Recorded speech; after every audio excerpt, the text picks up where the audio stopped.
everyone, it's Frank again with a new budget mud truck video. In today's video, we will be doing something we've done before. Twice, actually. We're trimming the fenders again. So, at RYC, the budget mud truck had more weight than normal, with people inside the cab and people on the bed. Because of that, I was getting some pretty bad rub, to the point where it sliced up the tires a bit. And that is why today we're going to be trimming the fenders even more and hopefully stop that rub from happening and protect the tires.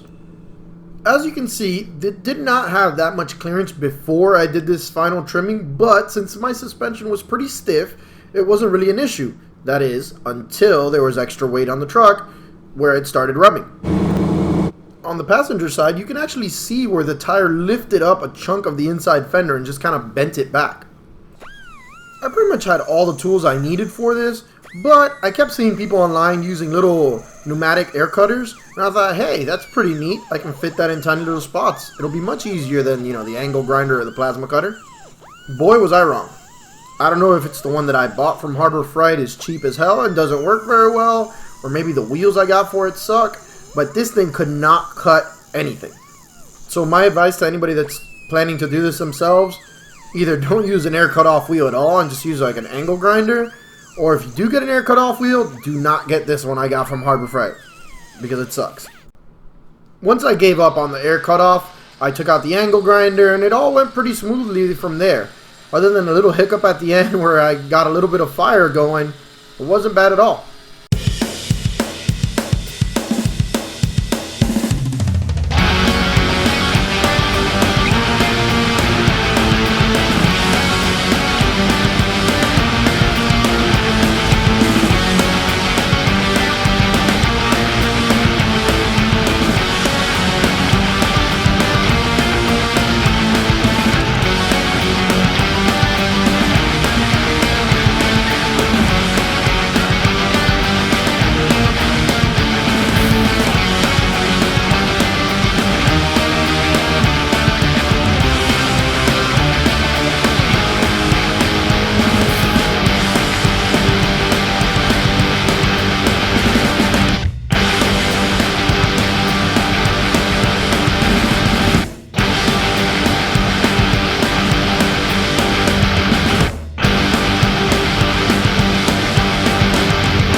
It was a little tricky getting the angle grinder in there correctly between the fenders and the tires, but it is possible to do because I did it.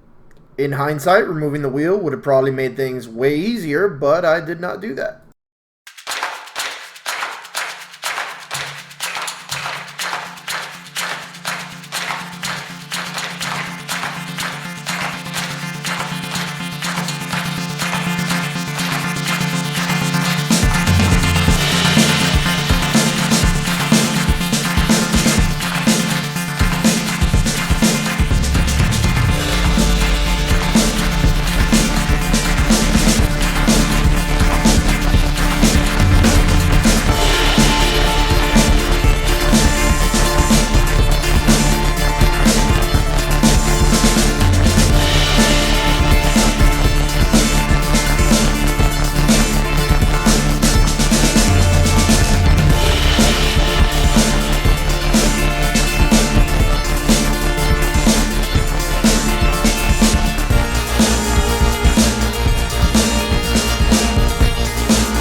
the driver's side front took me the longest, mostly because I wasn't really sure of what I was doing since it was the first one I did.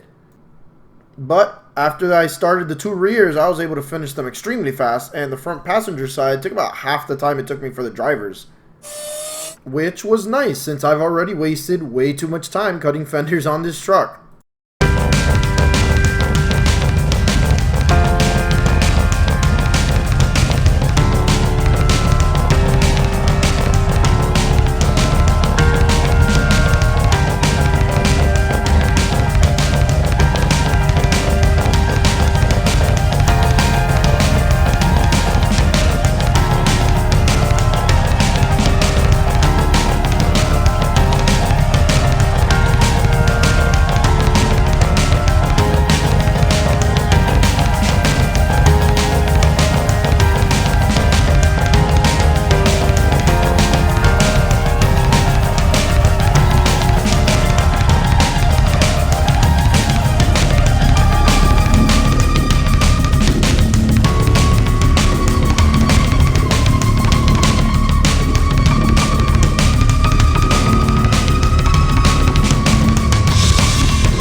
I kept flip-flopping back and forth on whether I wanted to remove the inner fender linings or just modify them to fit the new bigger fenders in the rear tires.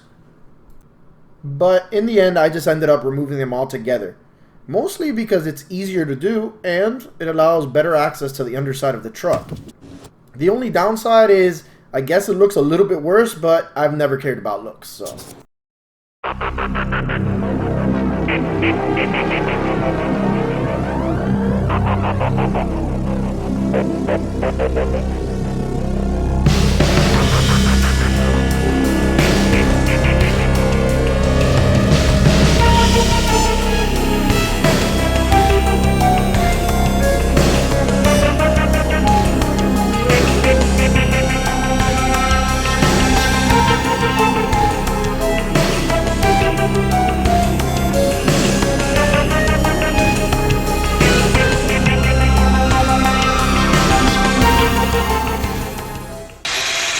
So here's the part where things get a little hot. I was cutting and I knew behind this specific spot there was two hoses I did not want to cut. So I was being extra careful. Then, out of nowhere, at no fault of my own, not like I cut a little too far in or sent sparks the wrong way or anything, I see flames coming through the metal I had just cut, from where the two hoses were. Needless to say, I freaked out a little bit, but in the end, it was just an old piece of tape that was around those hoses that caught on fire and it didn't damage the hoses at all. I hope.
that's it. Here's the finished product.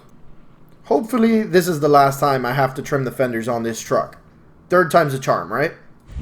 This video was a little bit longer than my normal videos are, but you guys seem to like the longer videos a couple times in a row, so I'm just testing it out. As always, if you enjoy this kind of content, please like, share, and subscribe, and if you have any questions, leave me a comment below. Thanks for watching.